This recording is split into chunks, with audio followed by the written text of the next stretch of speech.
Hola amigos, ¿qué tal? ¿Cómo están? Espero que se encuentren muy bien. Esta vez nos vemos en un pequeño video test de 20 preguntas. Esperemos que nos vaya bien y mantengamos la racha. Iniciamos con la pregunta número uno. Mujer de 35 años, usuaria de anticonceptivos orales y recientemente con una infección sinusal, consulta por cefalea severa y progresiva de varios días, visión borrosa y papiledema bilateral. La resonancia magnética cerebral es normal, pero la angioresonancia magnética venosa muestra ausencia de flujo en el seno sagital superior. ¿Qué causa de hipertensión endocraniana debe considerarse? Una pregunta que sí tiene cierto grado de complejidad, pero es muy buena pregunta. Las alternativas son meningitis aséptica, hipertensión endocraniana idiopática, encefalitis viral, trombosis de senos venosos cerebrales o migraña con aura persistente. Si se dan cuenta, tenemos una paciente joven, usuaria de anticonceptivos, que tiene una infección sinusal. Tiene cefalea severa y progresiva. Ese dato de cefalea yo considero que sí es muy importante respecto a las alternativas, ya que después tenemos visión borrosa, papiledema, bilateral. Esto ya son más datos de la propia infección endocraniana. De todas maneras, acá no hay flujo. Entonces, la meningitis aséptica tendrá esos datos. No vemos rigidez de nuca, datos meningios, o sea, no. Una hipertensión endocraniana idiopática tampoco. Esto más se considera tal vez en personas con diabetes mellitus, podría ser un ejemplo. Acá no es el caso. Encefalitis viral, para encefalitis viral tenemos que tener datos de, por ejemplo, asterixis, cosa que no, además, bueno, sin esa asterixis, ya nos vamos a otro ámbito que sería convulsiones. Y no tenemos esto acá. Aura, migraña con aura, no tenemos esta aura que es muy característica de las migrañas. Lo que sí tenemos en trombosis de senos venosos cerebrales es este dato que les decía de la cefalea severa. Entonces, muy probablemente sea esta la marcamos, vamos a corregir y estamos bien. La trombosis de senos venosos cerebrales es una causa menos común pero importante de la hipertensión intracraneal y síntomas neurológicos. Se produce cuando un trombo se forma en uno o más senos venosos durales o venas corticales, obstruyendo el drenaje venoso cerebral. Esto conduce a congestión venosa, aumento de la PIC y en ocasiones infartos venosos frecuentemente. Tenemos la clínica, cefalea, que sí, la cefalea es clave en estos datos, no siempre para datos de, por ejemplo, como ahora, trombosis de senos venosos, sino para otro tipo de patologías que vienen con, ese, con esos datos de ausencia de flujo en la resonancia magnética o simplemente ausencia de flujo. Igual. De todas maneras, los datos clínicos, cefalea, este papiledema, bueno, yo lo consideraría más como datos de hipertensión intracranial, pero si vale, igual acá estamos bien, llegamos a lo mismo. También tenemos crisis epilépticas, que sí, es dato importante también, que nos puede haber hecho confundir un poco, pero bueno, lo demás está bien. Factores de riesgo, tenemos estado de propopulación, que algo clave acá es el uso de anticonceptivos orales, un factor de riesgo importante en este caso. El diagnóstico se confirma mediante la angio-resonancia magnética venosa, lo cual tenemos también en el caso. Y la conclusión nos dice que esta es una entidad grave, tratable, que se manifiesta con cefalea, signos de hipertensión intracranial y cuyo diagnóstico requiere neuroimagen venosa especializada. Pregunta muy buena. Vamos con la pregunta número 2. ¿Qué fármaco es de primera línea en el tratamiento del hiperaldosteronismo primario antes de la cirugía? AINES, digoxina, espironolactona, diurético tiacídico y solo. Para la hiperaldosterona o para el hiperaldosteronismo primario, lo primordial es dar cierto diurético. Su propio mecanismo de acción es inhibir esto de la producción de aldosterona.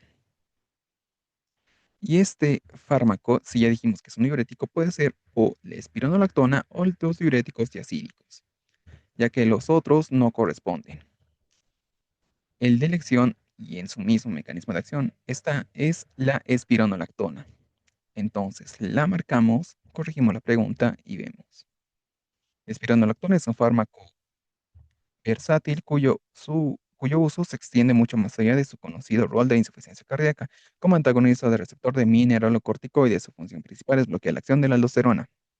Esa es la acción. Una acción, diremos. Entonces, esta propiedad la convierte en el tratamiento médico de elección para el hiperaldosteronismo primario, controlando la hipertensión y la hipopotasemia. Ya que si recuerdan, también la espironolactona aumenta el potasio, porque es un ahorrador de potasio. También es diurético de primera línea, ataca directamente el hiperaldosteronismo secundario que causa retención de sodio en esa enfermedad de masa, consolidado como una terapia de cuarta línea muy eficaz para la hipertensión resistente. Adicionalmente, posee un importante efecto antiandrogénico, buscando los receptores de hormonas masculinas. Entonces, es muy útil en muchos ámbitos, no simplemente en los que ya mencionamos. Pregunta número 3. Niña de 3 años presenta vocabulario limitado, menos de 10 palabras, movimientos estereotípicos de manos y escasa interacción social. No responde a su nombre y evita el contacto ocular. No hay antecedentes de otitis. ¿Cuál es el diagnóstico más probable? Pregunta típica. Síndrome de Down. Tiene que dar datos de macroglosia. Incluso podría venir con algo de esto, pero no. Retraso global de desarrollo tampoco. Síndrome de Rett no. Retraso por déficit de atención, hiperactividad. No vemos eso en esos datos de hiperactividad, son otros, y eso mismo nombre lo dice, hiperactividad. Acá tenemos movimientos estereotípicos, vocabulario ilimitado, restricción social, porque no hay interacción social, y nos dice que no hay antecedentes de otitis. Igual es importante descartar esto. Nos quedamos con qué, trastorno de espectro autista, que es típico. Todo esto típico del trastorno de espectro autista, es lo más clásico, se podría decir así. Entonces la marcamos y vemos si estamos bien. Y sí, la explicación nos dice que en una niña de 3 años con movimientos estereotípicos de manos, escasa interacción social y ausencia de respuesta al nombre, la sospecha diagnóstica principal es un TEA, trastorno del espectro autista. Sus características son dificultad en la comunicación, conductas repetitivas y la diferencia a considerar es el retraso global de desarrollo que afecta a múltiples áreas. Síndrome de Rett, casi exclusivo de niñas con pérdida de habilidad adquirida, microcefalia. Yo les aconsejaría que para síndrome de Rett se aprendan o en el caso que preguntaran, el hecho de que es en niñas con microcefalia y también algo de pérdida de habilidades, como por ejemplo que podía, eh, por ejemplo, escribir y ahora ya no puede. Algo por el estilo. Pero esos datos son claves, tal vez si nos dan una pregunta. De todas maneras, este no es el caso. TDAH, diagnóstico infrecuente antes de los 6 años, se caracteriza por hiperactividad. Síndrome de Down presenta rasgos fenotípicos reconocibles. Lo más reconocible es la macropsia y la facies típica. La confirmación es por una evaluación multidisciplinaria y en conclusión, el TEA, bueno, en este paciente, todo lo descrito tiene un TEA, dado el deterioro de la interacción social y la presencia de movimientos estereotipados o repetitivos. Pregunta número 4. ¿Qué combinación de fármacos se utiliza habitualmente en quimioterapia de primera línea para mesotelioma? Quimioterápicos para mesotelioma. Pregunta que igual es, yo les diría relativamente típica de una. Me parece que en algún año se vio algo parecido. Pero igual debemos aprender esto. Mesotelioma es un temita algo raro, no muy preguntado, pero las preguntas más que todo se dirigen al tratamiento. Habitualmente. Y acá nos dice quimioterápicos de primera línea. Tenemos la doxorubicina, vincristina, paclitaxel, memetrexed, gem- gemcitabina. De acá nos quedamos con cuál. De hecho, lo que debemos saber es el tratamiento de primera línea, siempre, y el de segunda línea, también cabe recalcar. Ciclofosfamida, no, ciclofosfamida, sé que todos los conocemos, es un fármaco que es muy conocido, pero acá no. Bleomicina con vincristina igual en otros casos es utilizado, pero en este caso tampoco. Laxitaxel y carboplatina, absolutamente no. La gemcitabina sola es bueno, pero de segunda línea. Acá el que nos interesa y necesitamos saberlo, recuerden por el cisplatino, que un cisplatino, no sé, es, es un poco más conocido, es como decir ciclofosfamida, lo podemos conocer, lo podemos recordar. En este ámbito de primera línea para quimioterápicos, sí debemos recordar cisplatino junto con pemetrexed, la gemcitabina sola, podría ser quizás de segunda línea. Los otros no, nada que ver. Entonces, marcamos, esperemos que estemos en lo correcto y sí, estamos bien. El régimen de pemetrexed más cisplatino es el estándar de quimioterapia de primera línea en mesotelioma pleural, demostrado mejora la supervivencia y la calidad de vida en comparación con solo cisplatino. La adición de ácido folínico puede reducir toxicidad y optimizar eficacia. Pregunta realmente interesante. Vamos con la número 5. ¿Cuál es la vía principal de transmisión de la fiebre tifoidea? Tenemos como opciones contacto directo con animales, transfusión sanguínea, inhalación de aerosoles, transmisión bacterial por mosquitos o fecal oral a través de agua o alimentos contaminados. Para fiebre tifoidea, esta pregunta está sencillísima. Lo que nos queda es la E. Las otras, obviamente, no tienen nada que ver acá con esa transmisión de la fiebre tifoidea. Entonces, como estamos seguros, la marcamos, corregimos y estamos bien. La transmisión de la fiebre tifoidea es principalmente fecal oral. La salmonella tifi llega a agua o alimentos cuando la persona infectada excreta la bacteria en las heces o bacteria fecal. Consumos de aguas contaminadas, incluso acá nos pueden poner en área rural o lo que sea, ya viéndolo más como un caso clínico, pero llegábamos a lo mismo. Al ingerir estas fuentes contaminadas, la bacteria alcanza la mucosa intestinal y desencadena la infección. En conclusión, la fiebre tifoidea se transmite por vía fecal oral, a través de agua y alimentos contaminados con heces de personas infectadas. Pregunta número 6. ¿Cuál es el examen de imagen inicial de elección para diagnosticar miomas? Resonancia magnética pélvica, radiografía de pelvis, ecografía transvaginal, histeroscopia diagnóstica o tomografía computarizada abdominal. Acá en la pregunta, si se dan cuenta, dice inicial, pero también dice de elección. Y acá como que nos podría hacer confundir, porque dice de elección, entre las alternativas sí tenemos uno que es de elección, pero inicial igual hay uno que es inicial. Si nos dice inicial de elección, entonces, ¿qué hacemos? ¿Es de elección o es el inicial? Nos quedamos con la primera palabra, imagen inicial. Entre las imágenes iniciales sí podemos decir que hay ciertamente, no muchas, pero hay. De elección, sí, sí es una porque es de elección. Pero en este caso nos quedamos con inicial. Y la que es, al decirnos de elección, podemos pensar en que es la primera medida o el primer examen inicial. Y dentro de las alternativas, la resonancia magnética pélvica no, es demasiado para inicial. La radiografía de pelvis no nos va a mostrar nada en este contexto de miomas. La tomografía computarizada abdominal no, tampoco por ahora. La histeroscopia diagnóstica podría ser uno de los exámenes de elección, ya que nos permite visualizar de mejor manera el endometrio y ahí también los miomas que podemos encontrar. Claramente acá sería posiblemente en otro contexto solo de elección, muy probablemente. De todas maneras, el inicial para diagnosticar miomas es la ecografía transvaginal. De inicial, o sea, el inicial. Vemos la explicación que nos dice que la ecografía transvaginal es el estudio de primera línea para el diagnóstico de miomas uterinos. Ofrece alta sensibilidad y especificidad para identificar la localización y tamaño de los miomas, así como su relación con la actividad uterina y otros órganos pélvicos. Además, es invasivo, bajo costo, muy disponible. Lo único de malo es que es operador dependiente, pero aún así es muy bueno.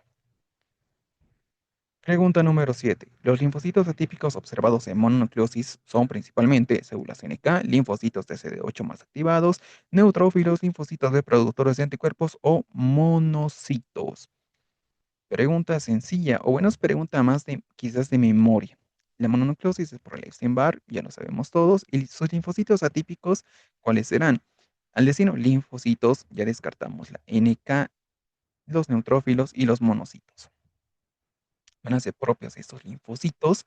Acá nos quedamos con los B o con los TCD8, pero al decirnos de Epstein-Barr, los B, estos productores de anticuerpos, no tienen nada que ver acá.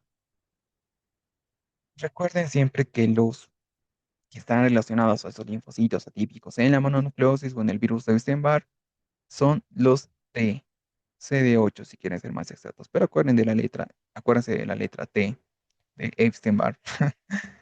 Entonces la marcamos y La explicación nos dice que los linfocitos atípicos de la mononucleosis son linfocitos T CD8 más activados que proliferan en respuesta a las células B infectadas por Epstein-Barr y realizan citotoxicidad, produciendo la característica linfocitosis atípica.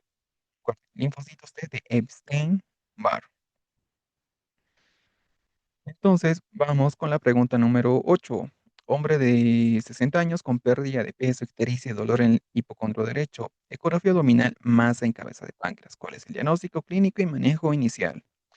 Mieloma múltiple, su manejo es quimioterapia, colangioresonancia, perdón, colangiocarcinoma, su manejo es la biopsia percutánea, carcinoma de cabeza de páncreas, su manejo es con la CPR con colocación de stent biliar, carcinoma hepatocelular, su manejo con ablación por radiofrecuencia o colestasis intrahepática del embarazo y su manejo con ácido urso desoxicólico.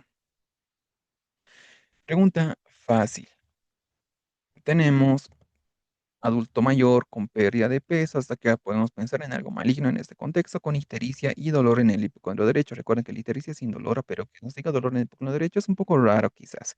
Aún así, tenemos que hay más en la cabeza de páncreas, o sea, ya tenemos datos de algo maligno, lo podemos llamar así, con patrón o con la ecografía en la cabeza de páncreas más ictericia, claramente nos habla de un carcinoma de cabeza de páncreas. Incluso en su mismo nombre está detallado. Si por el contrario nos hubieran dado un patrón casi colestásico, pero indoloro, podríamos haber pensado igual en esto del colangiocarcinoma, son detalles muy sutiles que hay entre esos dos. Pero en este caso nos lo pone más fácil y marcamos carcinoma de cabeza de páncreas. La explicación nos dice que el adenocarcinoma de cabeza de páncreas provoca ictericia obstructiva. La, si es colestásica, ese patrón colestásico es algo que se repite también en la colangiocarcinoma. Y bueno, es un poco complicado ahí. Pero acá la CPR con colocación de stent biliar alivia la obstrucción, reduce la bilirrubina y el prurito, mejorando la conducción, la condición de tratamientos definitivos. El colangiocarcinoma afecta vías biliares, pero la localización en la cabeza de páncreas y el CA19, si nos hubiera dado CA19,9, o sea, este es un detalle importante, su patrón del cáncer de páncreas, pero acá no tenemos esto, así que bueno, estamos bien igual. El mieloma y el carcinoma hepatocelular no se presentan así y la colestasis del embarazo no aplica en un hombre, ¿sí? Pregunta número 9. ¿Qué rol cumple la ecografía abdominal en el síndrome febril agudo sin foco? Verifica nivel de fractura, identifica abscesos o colecciones ocultas, diagnostica neumotórax, mide densidad hepática o detecta úlcera gástrica. Pregunta sencilla también.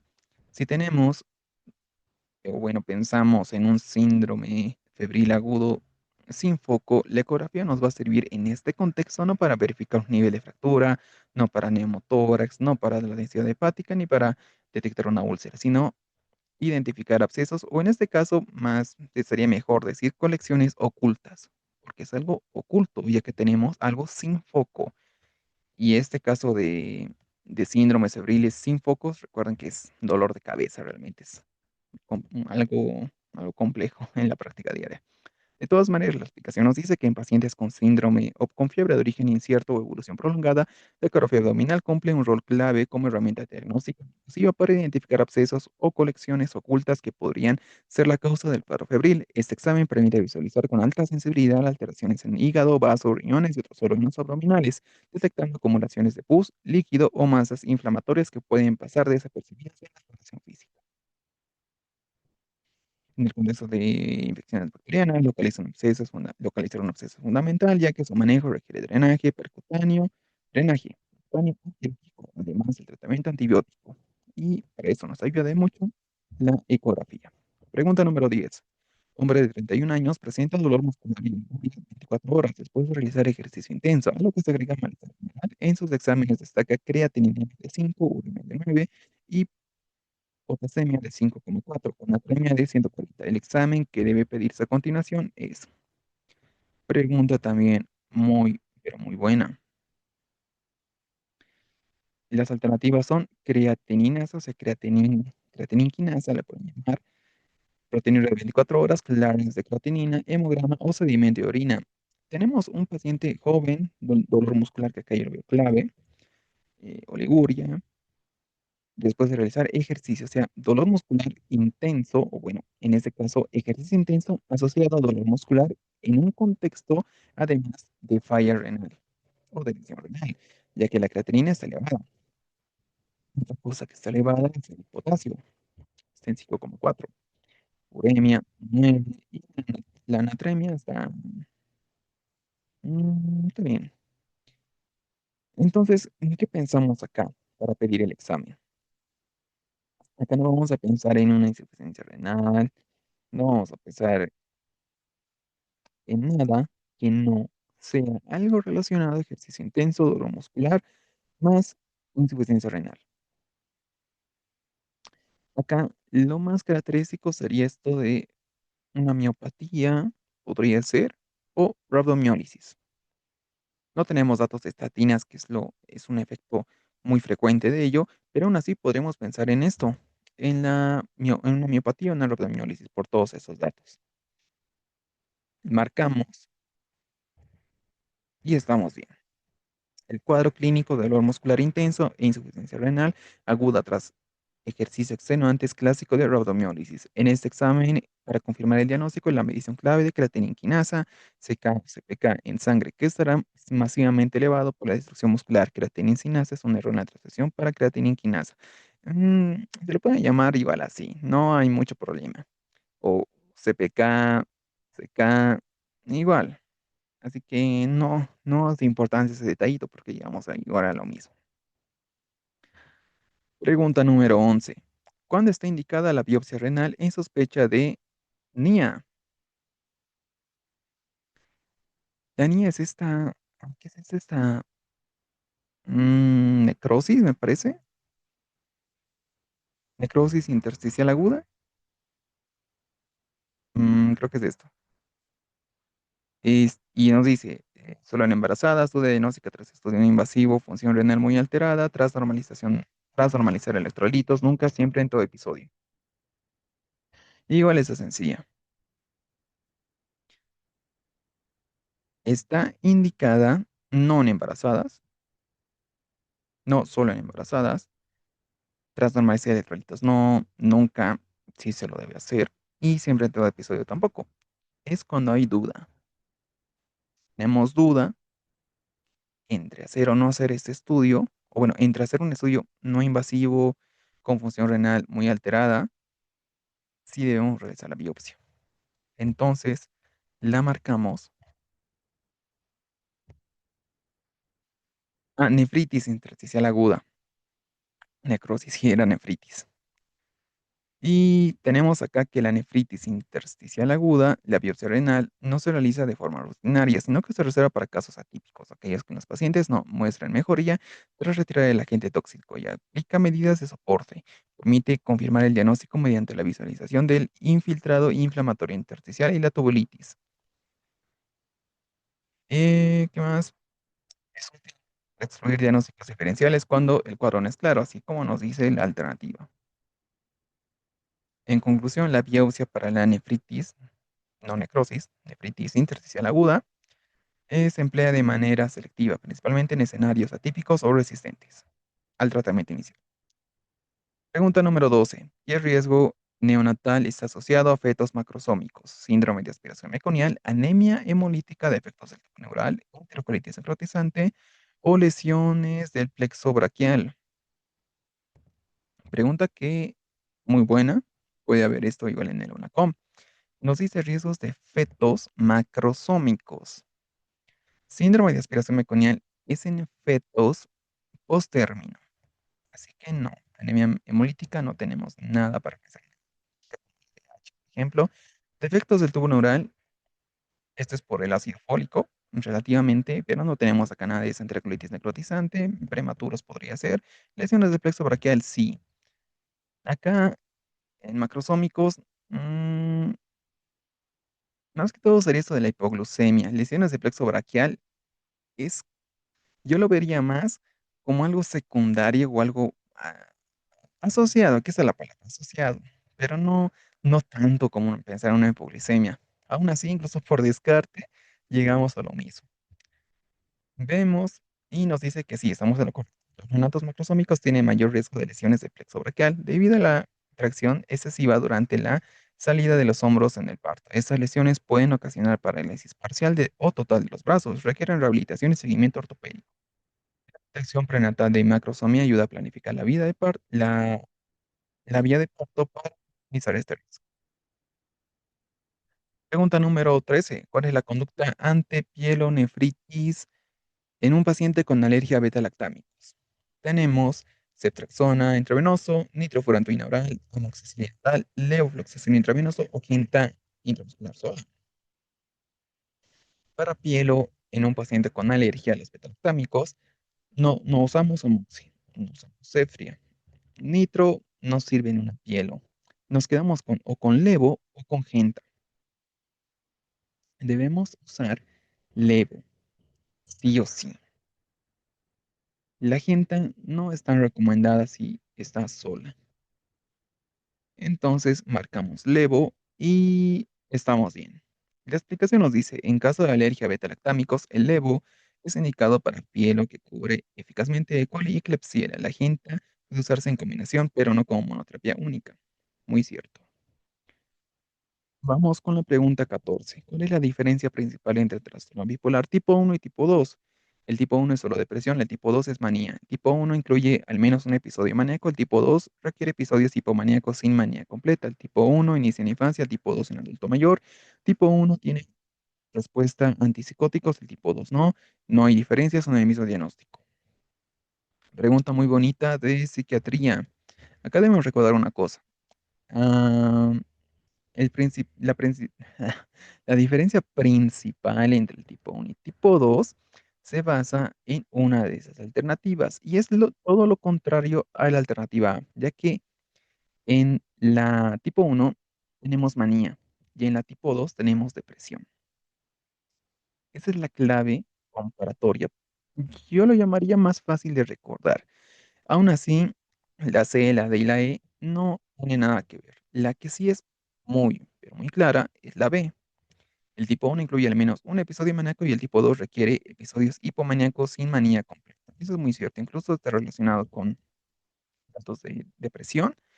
Igual, valdría si tuviera esos datitos que les digo. La diferencia fundamental entre el trastorno bipolar tipo 1 y tipo 2 radica en la gravedad de los episodios de ánimo. En el tipo 1, el paciente ha experimentado al menos un episodio maníaco completo que puede requerir hospitalización y puede incluir síntomas psicóticos. En el tipo 2, el individuo experimenta episodios hipomaníacos menos graves sin deterioro significativo en el funcionamiento o necesidad de hospitalización, junto con episodios de depresión mayor, lo más claro.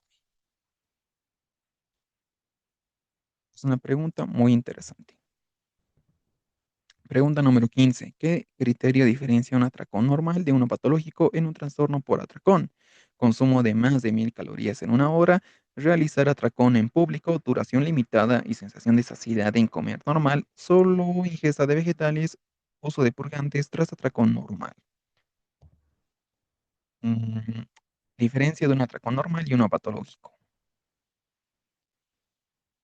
Realizar atracón en público, no. Esto no es una diferencia. Sólidos vegetales tampoco, y el uso de purgantes tras atracón normal, no. Nos quedamos con o consumo de más de 1000 calorías en una hora o duración limitada y sensación de saciedad en comer normal. Un criterio de diferencia es esto. Un atracón normal tiene una duración ciertamente limitada y la saciedad, sensación de saciedad en comer normal, igual podría ser. El patológico es un poco más diferente en el trastorno de atracón.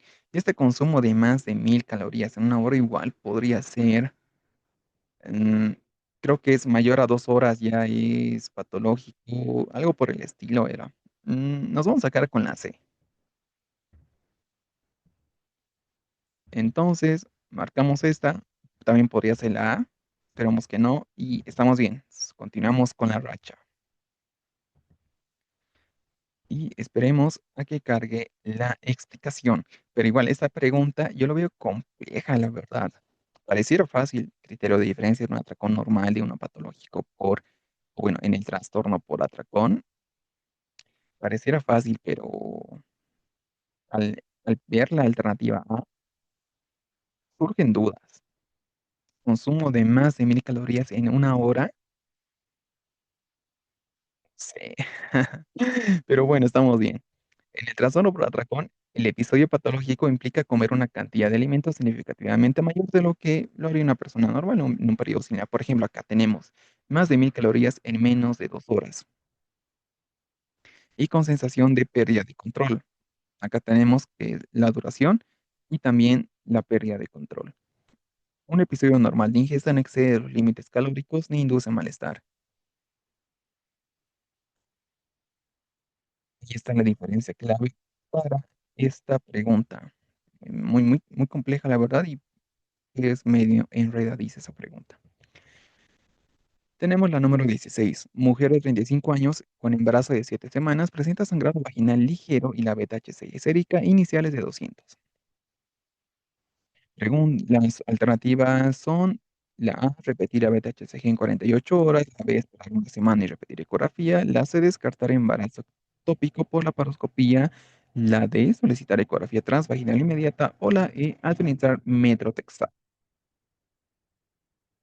Pregunta igual típica de Leoncom. Esta vez nos han salido muchas preguntas típicas.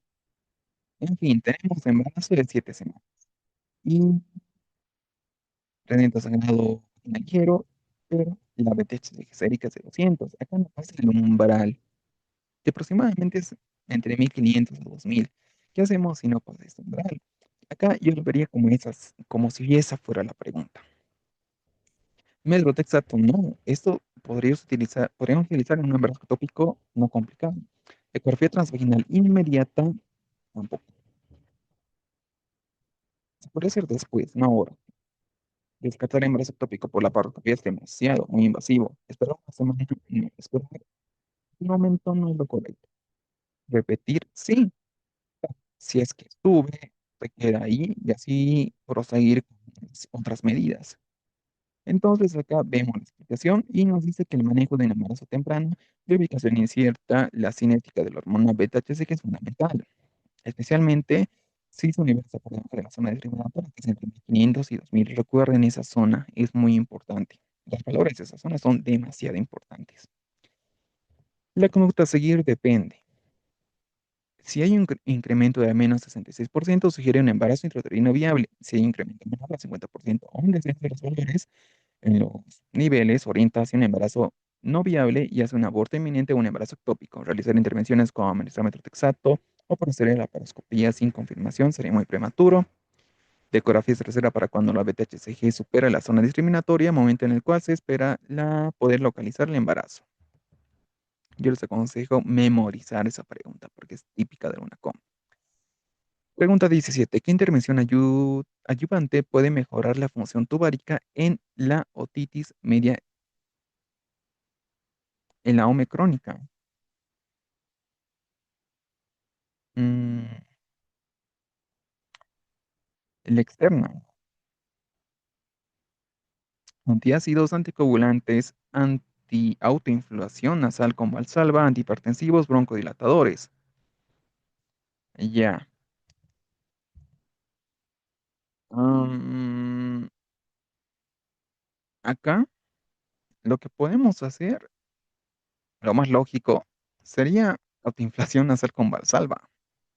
Sería lo más lógico porque antiácidos, anticoagulantes, ¿de qué nos servirían para mejorar esta función tubárica en la OME crónica?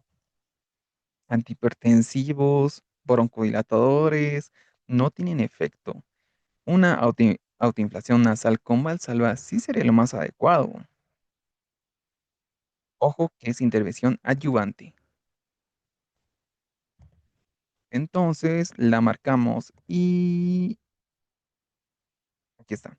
Nos dice que la autoinflación nasal, maniobra de Valsalva o uso de dispositivo puede ayudar a abrir la trompa de Eustaquio y mejorar la ventilación del oído medio.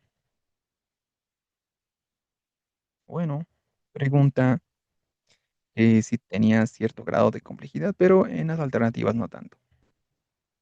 Pregunta número 18. ¿Qué prueba de función tiroidea evalúa la captación de yodo? PAF, prueba de supresión a la T3, gammagrafía ósea, ecografía o captación de yodo radioactivo. Pregunta sencilla. Hasta incluso en la misma pregunta o en la misma alternativa está la pregunta. Captación de yodo radioactivo es la para, no sirve para la captación de yodo. De todas maneras, pensar en la PAF, prueba de expresión de la T3, gammagrafía o ecografía, ciertamente podríamos pensarlo quizás, pero no acá. Simplemente tenemos la prueba que evalúa la captación de yodo, será la captación de yodo radioactivo. No tenemos más. Igual es importante saber para qué sirve cada una y en qué contexto se utiliza. Entonces acá estamos seguros. Marcamos y estamos bien. La captación de yodo radioactivo evalúa el porcentaje de yodo incorporado por la tiroides en un periodo de 24 horas. Permite valorar la actividad de la glándula tiroidea. En el hipotiroidismo primario la captación está disminuida. Este hallazgo confirma la disminución de la función glandular y forma parte del estudio diagnóstico. Pregunta número 19. ¿Qué abordaje no farmacológico ayuda a reducir exposición a ácaros de polvo? Funda antiácaros en almohadas, colchón y colchón. Usar alfombras gruesas, ventilar con aire acondicionado frío, secar ropa en el interior, mantener habitación húmeda. No sé si recuerdan una pregunta del ENAR que decía cuál es la velocidad a la que viaja un piojo o un ácaro, no recuerdo si es, creo que sí era piojo. Esta es una medio parecida, ¿no les parece? Pero bueno, no farmacológico que ayuda a reducir la exposición a ácaros de polvo. Aunque no lo creen, ciertas preguntas parecidas igual pueden entrar en el mismo. Así que es mejor estar prevenidos. Alfombra, no. Evitar aire acondicionado frío, tampoco. Secar ropa en el interior no va a servir de nada. Y la humedad, tampoco. Esto sería algo peor, tener la habitación húmeda.